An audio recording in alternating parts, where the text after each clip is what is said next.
श्री मदन मोहन सूरदास की नाम श्रृंखला जुरी अटल। गान काव्य गुण राश सुहृद सहचरी अवतारी। राधा कृष्ण उपास रहस सुख के अधिकारी। नवरस मुख्य श्रृंगार विविध भातिन करि गायो। वंदन उच्चरित वेर सहस पायन है द्वार्यो। अंगीकार की अविधि यह जो आख्या भ्राता जमल।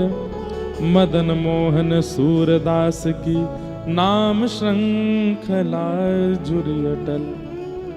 इनका नाम सूरध्वज है। सब लोग इधर देखिए, ध्यान से सुनिएगा। श्री नाभाजी ने कलयुग के भक्तों में इनका स्मरण किया है। आपको पता है नाभाजी को, श्री नाभाजी जिन्होंने भक्तमाल की रचना की, अग्रदास जी के शिष्य हुए। नेत्र बंद करके अपने गुरुदेव की पंखा सेवा कर रहे थे और यहां गुरुदेव ध्यानस्थ बैठ करके अपने मानसी में ठाकुर जी का चिंतन कर रहे थे। तभी दूर समुद्र में अग्रदास जी महाराज का एक भक्त था। वो नाव से कुछ सामग्री विदेश से भारत लेके आ रहा था और अचानक से बवंडर में उसकी नाव फंस गई, बड़ी नौका।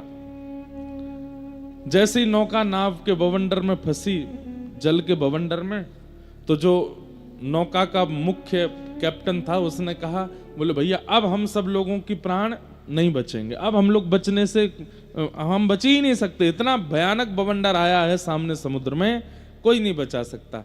सबसे प्रार्थना है अपने अपने इष्ट गुरु और परिवारजनों को याद कर लो, अब हमारे प्राण जाने वाले हैं। तो उस नाव का जो मालिक था उसने कहा, भैया मुझे मेरे इष्ट का तो पता नहीं, परिवार वाले मेरे हैं नहीं, पर मुझे एक याद है कि मेरे गुरुदेव हैं स्वामी श्री अग्रदास जी महाराज।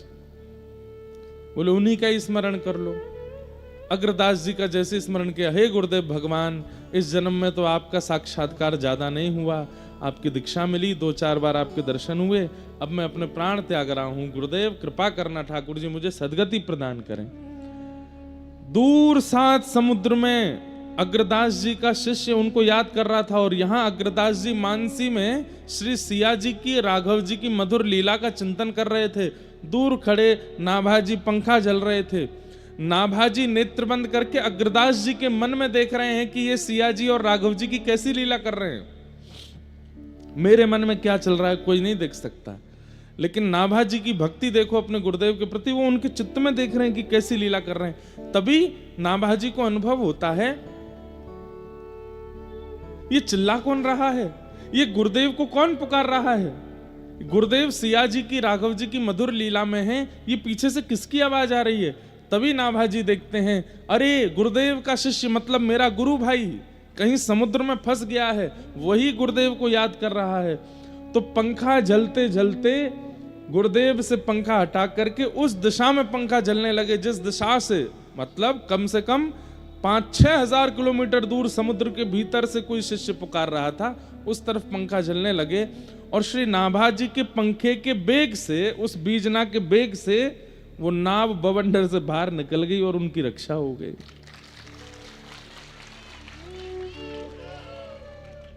अग्रदास जी महाराज को जब सेवा पूरी हुई तब उन्होंने चिंतन किया कि कौन शिष्य पुकार रहा था बीच में।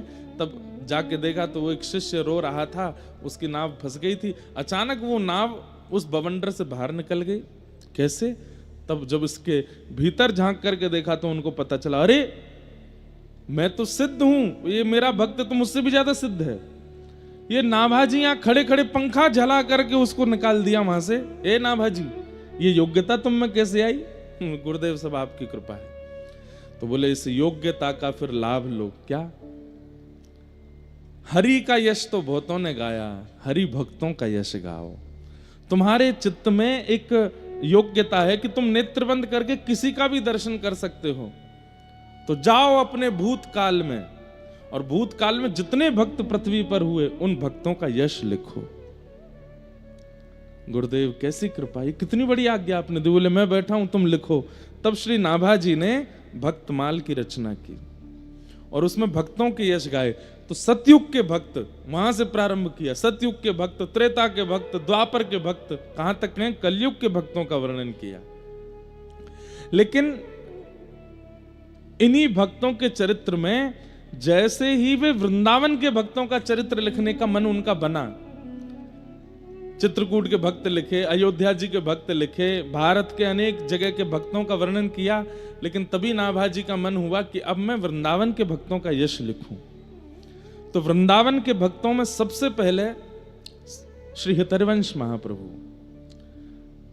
जैसे ही वो चाह रहे थे कि अब होता क्या था कि भक्त जन उनके मन में आके प्रकट होते थे और प्रकट होके अपनी पूरी लीला उनको दिखाते थे, और तब श्री नाभाजी उनका चरित्र लिख देते थे। लेकिन वृंदावन के भक्त हृदय में नहीं आए ही नहीं। बहुत प्रयास किया, लेकिन वृंदावन के भक्तों ने चित्त में आगमन नहीं किया। तब श्री नाभाजी ने अपने गुरुदेव से कहा, गुरुदेव मैंने सारे विश्व के भक्तों का चरित्र लिख दिया, लेकिन ये वृंदावन के भक्तों का स्मरण क्यों नहीं हो रहा, ये चित्त में वृंदावन के भक्त क्यों नहीं आ रहे हैं, रस उपासना श्री जी के चरणाश्रित भक्त मेरे चित्त में क्यों नहीं आ रहे हैं। तब श्री अग्रदास जी ने कहा, तुमने भक्तमाल लिखने से पहले दशावतार स्तुति गाई थी, ध्यान से सुनना। तुमने भक्तमाल लिखने से पहले 24 अवतार दशावतार की स्तुति गाई थी, और उन अवतारों का वर्णन करते तो उन अवतारों के जो उपासक हैं वो सब तुम्हारे चित्त में आ गए। वृंदावन को भजने वाले 10 अवतार 24 अवतारों के उपासक नहीं है, वो तो श्री जी के उपासक हैं। जब तक श्री जी को प्रणाम नहीं करोगे तब तक वृंदावन के भक्त नहीं आएंगे। तब अग्रदास जी महाराज बोले, नाभाजी तुम रुको, मैं श्री जी को प्रणाम करता हूं। और तब श्री अग्रदास जी ने श्री जी को प्रणाम किया, किशोरी जी का एक पद गाया, अब वो विषय बहुत लंबा होगा, पद गाया। जैसे ही किशोरी जी को प्रणाम किया, आहा, हमारे माई श्यामा जू को राज, हमारे माई श्यामा जू को राज, जाके अधीन सदा ही सांवरो, जाके अधीन सदा ही सांवरो, या ब्रज को सिरताज, या ब्रज को सिरताज, हमारे माई श्यामा जू को राज, हमारे माई श्यामा जू को राज। जैसे ही किशोरी जी को प्रणाम किया, 24 अवतारों को प्रणाम किया था, तो 24 अवतारों को भजने वाले भक्त चित्त में आ गए। लेकिन जैसे ही किशोरी जी को तप्त कांचन गौरांगी श्री राधे वृंदावनेश्वरी अग्रदास जी ने जैसे ही प्रणाम किया, तुरंत श्री नाभा गोस्वामी जी के चित्त में श्री हितरवंश महाप्रभु, स्वामी श्री हरदास जी महाराज, श्री हरिराम व्यास जी महाराज आदि आदि व्रज सरीखे भक्त जो व्रज के उपासक हैं, रस के उपासक हैं, श्री जी के बिना किसी को जानते ही नहीं है, वो सब चित्त में आने लग गए, प्रकट होने लग गए। और तब व्रज रसिकों का पद उन्होंने भक्त लिखे हैं। उसी श्रृंखला में